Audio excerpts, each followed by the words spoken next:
తెలంగాణలోని అతి పురాతనమైన డిస్ట్రిక్ట్ హెరిటేజ్ మ్యూజియం, అది కూడా మన నల్గొండ జిల్లాలోనే ఉంది. లోపలికి వెళ్ళి చూద్దామా ఫ్రెండ్స్.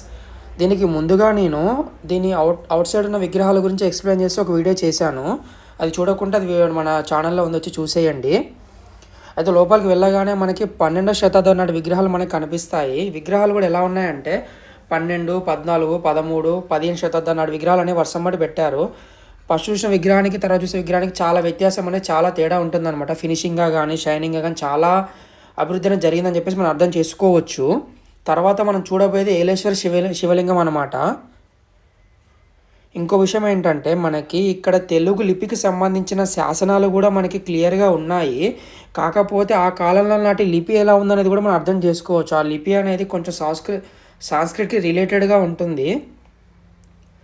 దీన్ని చూసిన తర్వాత మన తెలుగు అనేది ఎంత అభివృద్ధి చెందిందో మనకు అర్థమవుతుంది. ఇప్పుడు మనం చదివే తెలుగు అనేది అప్పుడున్న తెలుగుకు చాలా తేడా, చాలా వ్యత్యాసం అనేది ఉందన్నమాట.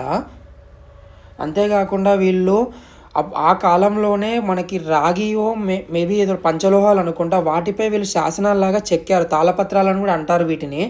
వాటి గురించి మనకి వాటి మీద ఉన్న లిపి అర్థం కావట్లేదు. అందువల్ల వీళ్ళు ఏం చేశారంటే పేపర్ పైన రాసి దీని పక్కనే అటాచ్ చేశారంటే దీన్ని చూసి మనం అర్థం చేసుకోవచ్చు ఆ కాలంలో కూడా ఎంత లిపి అనేది ఎంత డెవలప్ అయి ఉందో, ఎంత అభివృద్ధి అనేది ఉందో. వాళ్ళు ఆ కాలంలో పెన్సిల్ ఎలా దీన్ని ఎలా దిద్దారనేది మనకి ఇప్పటిదాకా తెలియదు.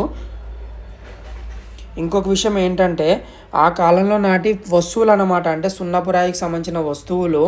ఇవి కూడా మనకి ఎట్లున్నాయంటే సున్నపురాయి కాకపోవచ్చు, నాకు అనిపించింది చెప్తున్నాను నేను. అంటే ఇది తెల్లగా మామూలుగా మనకి వైట్ సిమెంట్లా ఉంది, కానీ అప్పుడు వైట్ సిమెంట్ లేదు కదా. దాని తర్వాత మనం ఇంకో సైడ్ వస్తే మనకి పింగాణి వస్తువులు అనమాట. పింగాణి అనేది కూడా ఇప్పుడు ఈ కాలంలో పింగాణి అనేది చాలా మనకి అడ్వాన్స్డ్ అనమాట. అంటే మనకి మిషనరీస్ వచ్చాయి, డిఫరెంట్ టైప్ ఆఫ్ వస్తువులు మనం తయారు మనకి అందుబాటులో ఉన్నాయి. బట్ ఆ కాలంలో పింగాణి అనేది అసలు మాటలు కాదు కదా. పింగాణి అనేది మనకు ఒక మట్టి నుంచి మనకు వస్తుందన్నమాట.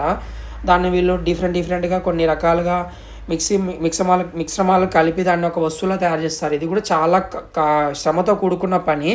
అంటే ఆ కాలంలోనే వీళ్ళు చిన్న పెట్టెలు అని చెప్పేసి, హుక్కా పాట్ అని, తర్వాత మనం ఏదైనా పూజ సామాగ్రిలు వేసుకోవడానికి అంటే కుంకుమ బరిని అంటాం కదా మనం, అట్లాంటిదని కానీ చాలా రకాలు ఉన్నాయి అందులోనే. అంటే ఒకటని కాదు, అంటే మనకి ఆ టైంలోనే పింగాణి ఇంత అడ్వాన్స్గా యూజ్ చేశారంటే మామూలు మాటలు కాదు కదా. ఆ కాలంలోనే చిన్న వస్తువులు ఎలా తయారు చేశారు అంటే మనకు తెలియకుండా ఇంకా వేరే చాలా ఉండొచ్చు చరిత్ర అనేది. అది రాను మట్టిలో కాలగర్భంలో కలిసిపోయింది. సో మనం ఆ చరిత్ర గురించి మనం ఏం చేయలేము. ఉన్న చరిత్రను జాగ్రత్తగా కాపాడుకోవాలని చెప్పేసి నేను అనుకుంటున్నా.